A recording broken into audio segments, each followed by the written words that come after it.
I was just the help in his eyes, the quiet woman in the background.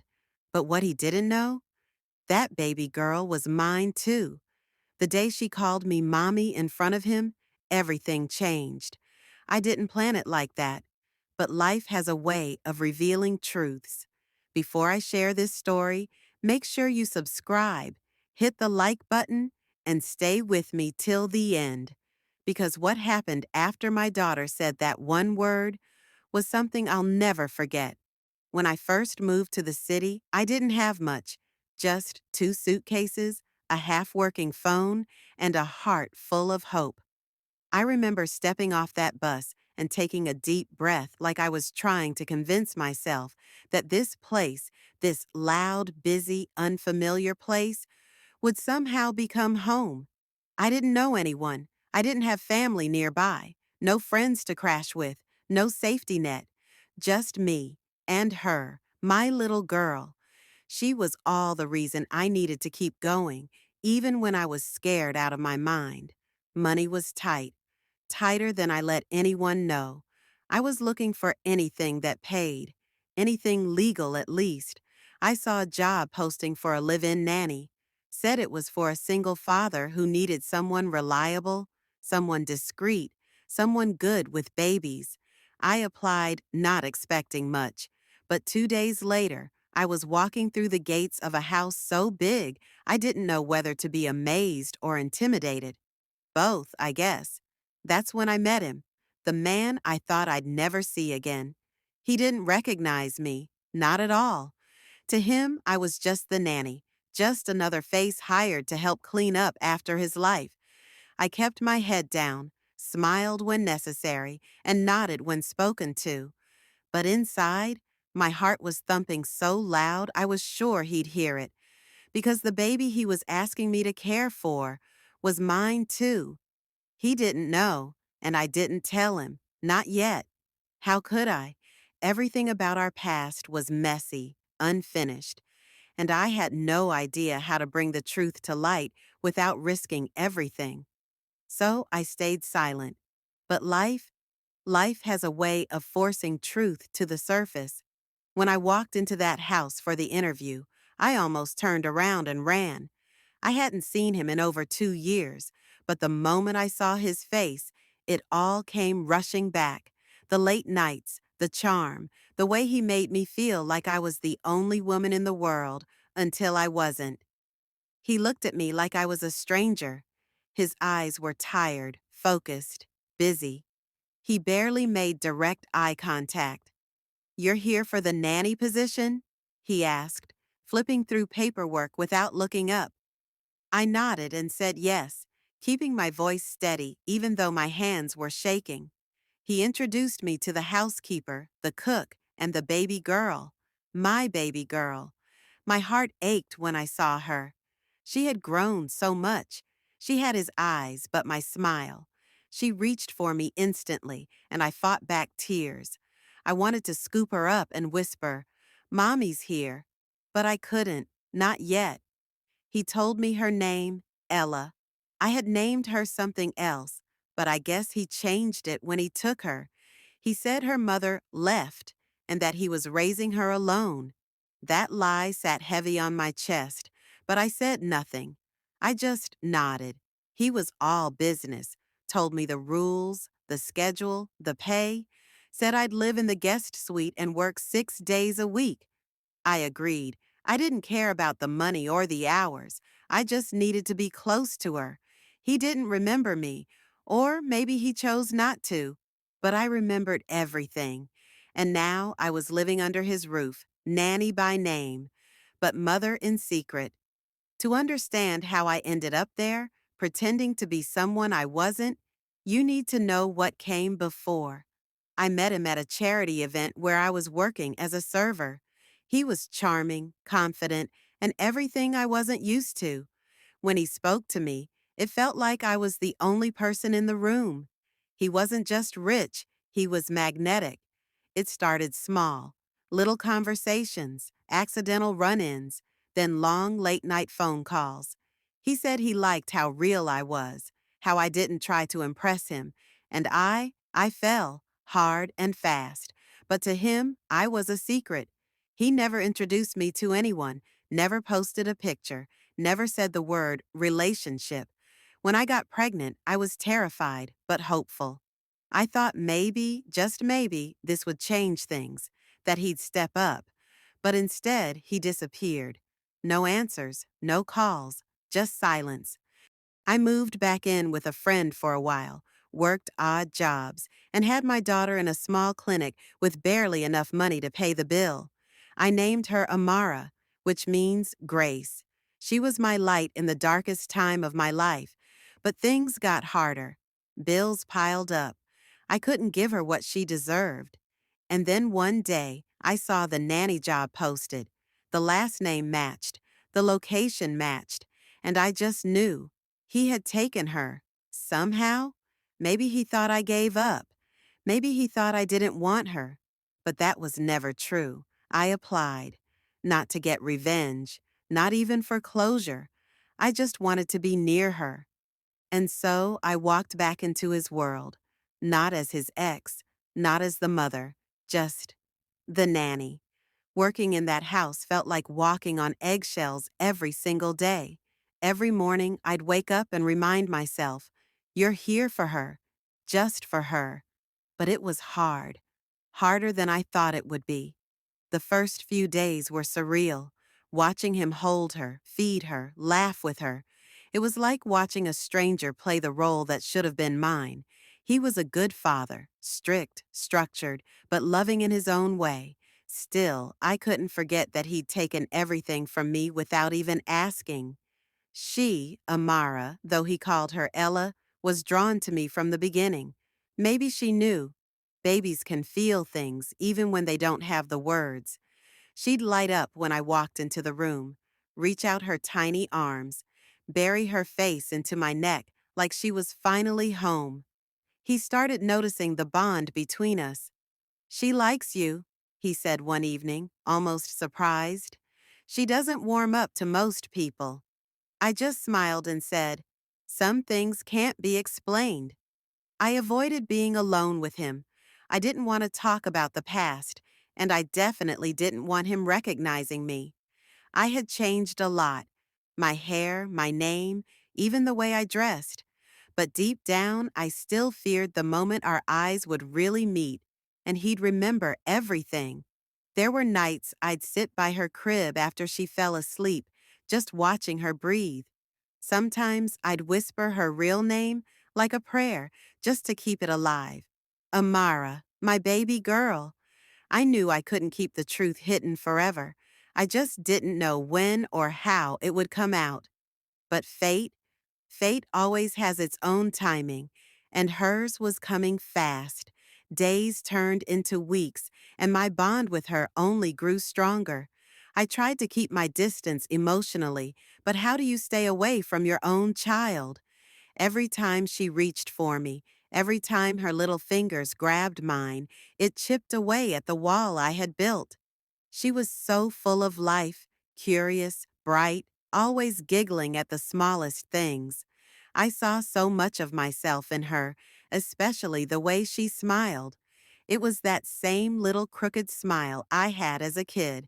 Sometimes I'd catch him watching us from a distance. Not in a suspicious way, but like he was trying to figure something out. She really adores you, he said once while pouring himself a cup of coffee. I nodded and answered softly, yeah, I adore her too. I started noticing small things. How he talked to her with a tenderness I didn't know he had. How he stayed up late when she had a fever, pacing the floor with her cradled against his chest. Part of me hated him for everything that happened, but another part started seeing the man I once loved buried deep under all that pride. The most terrifying moment came when she started learning new words: ball, milk, up, simple little sounds that melted my heart. And then one morning, while I was feeding her breakfast, she looked at me with her big, innocent eyes, stretched out her arms, and said, Mommy. My spoon froze in midair. She said it so naturally, like it had always been there, like she knew. I looked around, panic rushing through me. He hadn't heard it, not yet, but I knew it was only a matter of time before she said it again. And the next time, he would hear. It was a quiet Thursday afternoon, the kind where everything feels still, like the world's holding its breath.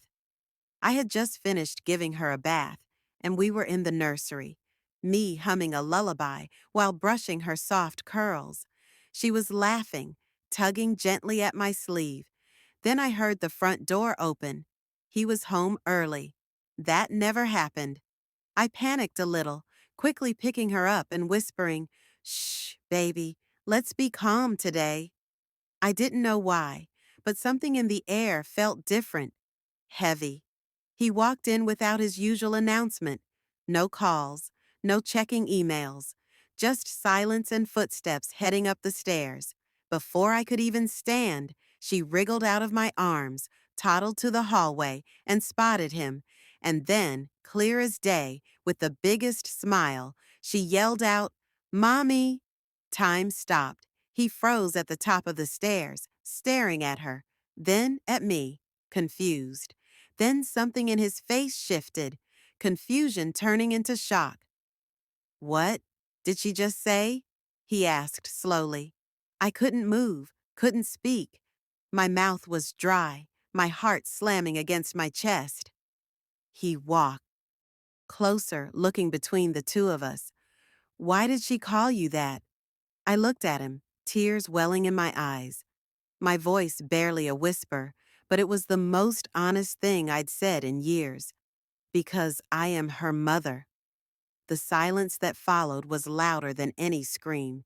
He stared at me like he was seeing a ghost, like everything around him suddenly stopped making sense.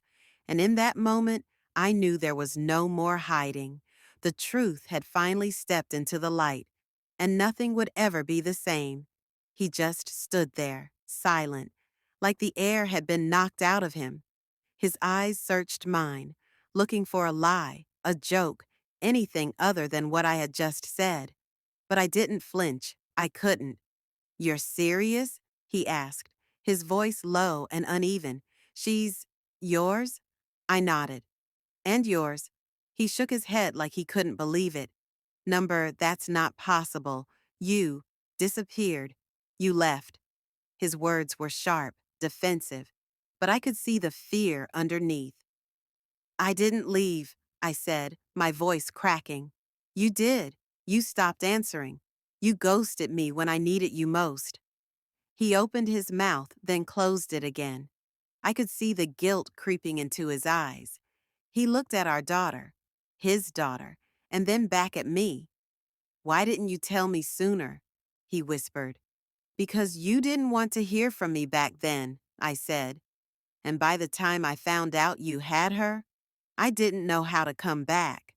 He didn't say another word.